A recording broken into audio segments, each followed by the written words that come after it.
Hey everyone. Have you ever been in one of those situations where you need to complain, Oh, yeah.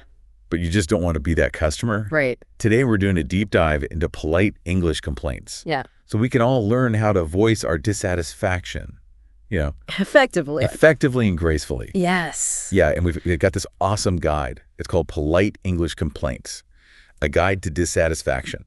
It's a good one. And it's got all these strategies and phrases for all these different scenarios. Yeah, restaurants, hotels, even the workplace, like all kinds of tricky situations Yeah. where you gotta, speak up, but you don't want to cause a scene. Exactly. And I noticed right away that it emphasizes starting with a polite greeting. Oh, for sure. Things like, excuse me, can I have a moment of your time? Right. It seems simple enough, but I wonder if there's a deeper reason why that works. Well, you're right. There is. And it kind of goes back to this principle of liking, we're naturally more inclined to cooperate with people that we see as friendly and respectful. That's interesting. So that initial politeness, it really sets the stage for a more positive and productive conversation. So it's not just about being polite, it's about making that connection. Exactly. You're signaling with that polite greeting that you're coming to the situation with respect. Yeah. And that makes the other person much more likely to want to hear what you have to say. So we've established that a polite greeting is key, but what about actually voicing the complaint? Right. How do you express dissatisfaction without sounding aggressive or demanding?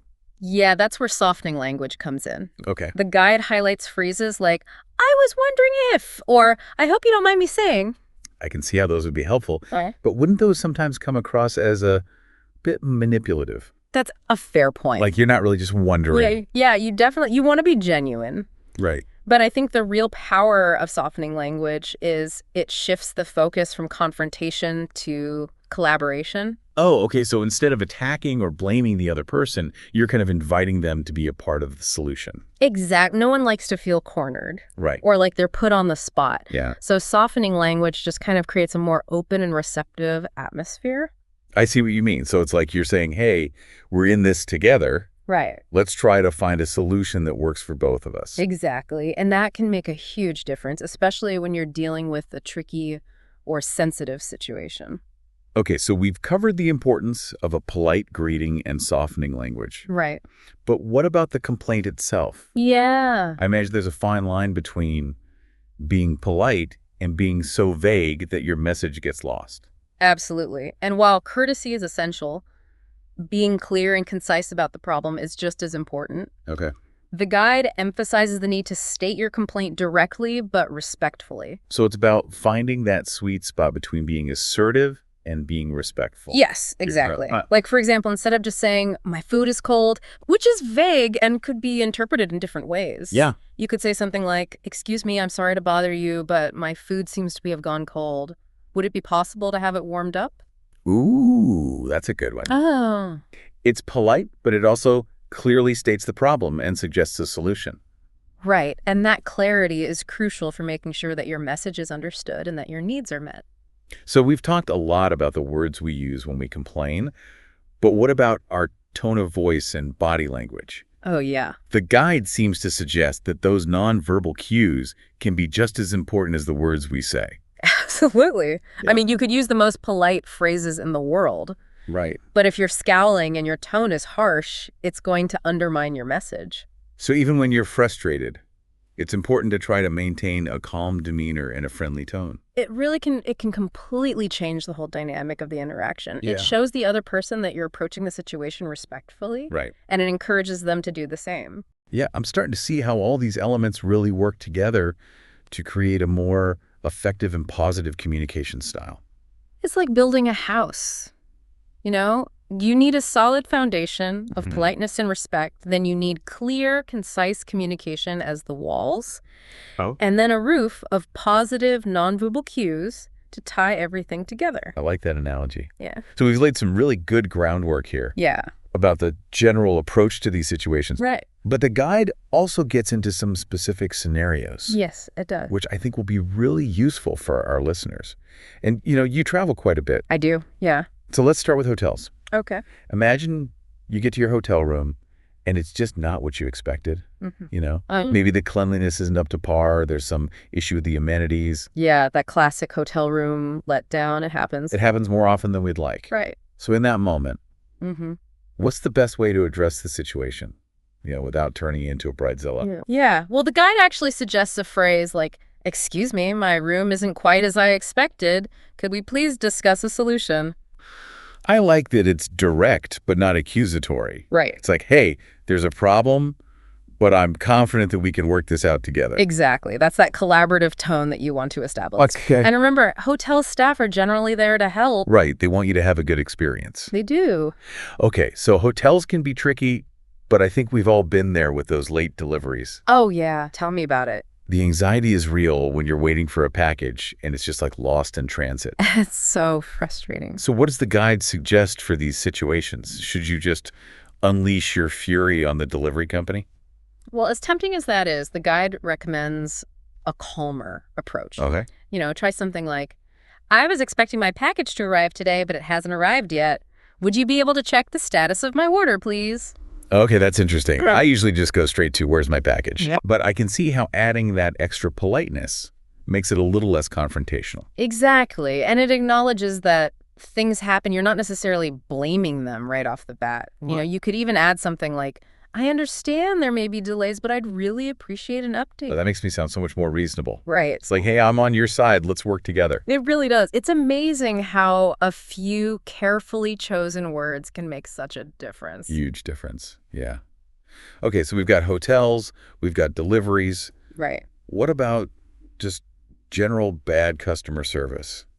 When you're trying to explain a problem to someone and they're just not listening or they're being dismissive, Oh, yeah, those are the worst. that always gets my blood boiling. It's so frustrating. So how do you stay calm in those situations? Yeah. How do you not turn into a raging Karen? Right. Well, the guide emphasizes the importance of staying calm and assertive, even when you're feeling frustrated. Okay. Try to avoid those personal attacks or insults and really just focus on expressing your dissatisfaction in a clear and concise way. So instead of yelling, you're being completely unhelpful. Yeah. I could say something like, I'm not sure I'm explaining this clearly, Right. but I'm still concerned about. Exactly. Okay. It's about stating your feelings and your observations without resorting to that accusatory language. Okay. You're taking ownership of your experience, Yeah. but you're doing it in a way that invites dialogue. That's a good point. Yeah. I also remember the guide mentioned asking for a supervisor or manager Yes. if you're not getting anywhere with the first person. If you've hit a wall. Yeah. Yeah. Does that ever make you feel awkward? Sometimes, but, it doesn't have to be confrontational. You could just say something like, "Would it be possible to speak with someone else who might be able to assist me further?" Yeah, that's much better than demanding to speak to a manager. Right. It's about escalating, but in a way that's still respectful. Right. Okay. So let's say you've tried all of these things and you're still not getting the resolution that you want. Mm-hmm. How do you gracefully exit that conversation without feeling like you've totally wasted your time and energy? That's a great question. And, the guide really stresses the importance of ending on a positive note, Yeah. even if you're not completely satisfied. I can see how that's important for maintaining relationships, but how do you do that when you're feeling frustrated? It takes effort, for sure, Yeah. but even a simple expression of appreciation can go a long way. Okay. You could say something like, "I appreciate you taking the time to listen to my concerns," or "Thank you for your help with this." Yeah, I guess it's kind of acknowledging that they did try. Right, exactly. And it leaves the door open for a more positive interaction in the future. That's a good point. We've covered a lot of different scenarios here. We have. Hotels, deliveries, customer service, but what about closer to home? Like at work, does this guide apply to that too? Absolutely. The principles of polite complaining, they can really be applied to a wide range of situations. Yeah, that's good because I've definitely had times when I wanted to speak up at work about something, Right. but I wasn't sure how to do it without sounding whiny. Yeah, it's a delicate balance, especially in a professional setting. So let's say you've got a coworker who's constantly dropping the ball and it's impacting your workload. Okay. How do you address that without sounding like you're tattling? Right. Well, in that case, it's important to frame your complaint in a way that focuses on the impact it's having on the team Okay. or on the project rather than on that individual shortcomings. So instead of saying you always miss deadlines, Right. I could say something like, I've noticed we've been having some delays lately with this project, Exactly. and I'm wondering if we can brainstorm some ways to improve our workflow. I love that approach. It avoids the finger pointing, Yeah. and it really invites your coworker to be a part of the solution. It feels much more collaborative. It does. You're not attacking them. You're expressing concern about the project. Right. And you're seeking their input. Okay, so it seems like the big takeaway here is that these principles of polite complaining, they can really be applied to all sorts of situations, They really can. both personal and professional. Yes, and it's such a valuable skill set to have, Yeah, to navigate those tricky situations with grace and confidence. totally. But before we move on, I just want to ask you, from all the things we've talked about today, Right. what's resonating with you the most? I think for me, it's that emphasis on collaboration. Like, it's so easy to just get caught up in the frustration Oh, yeah. and forget that we're actually trying to find a solution here. Right. It's about problem solving, not just venting. Exactly. And it also makes me think about those times when I've been on the receiving end of a complaint. Oh, yeah. And if someone's coming at me with all this aggression, I just immediately get defensive. Of course, it just shuts down the conversation, right? Yeah, you're not going to get anywhere. No, you're not. But when someone approaches you with respect, Right.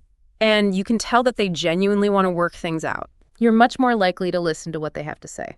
It's like that saying, you catch more flies with honey than with vinegar. So true. Okay, so we've covered a ton of ground today. We have. In this deep dive into polite complaints, we talked about softening language, Right. nonverbal cues, and how to handle all those tricky situations. All kinds of scenarios. Yeah.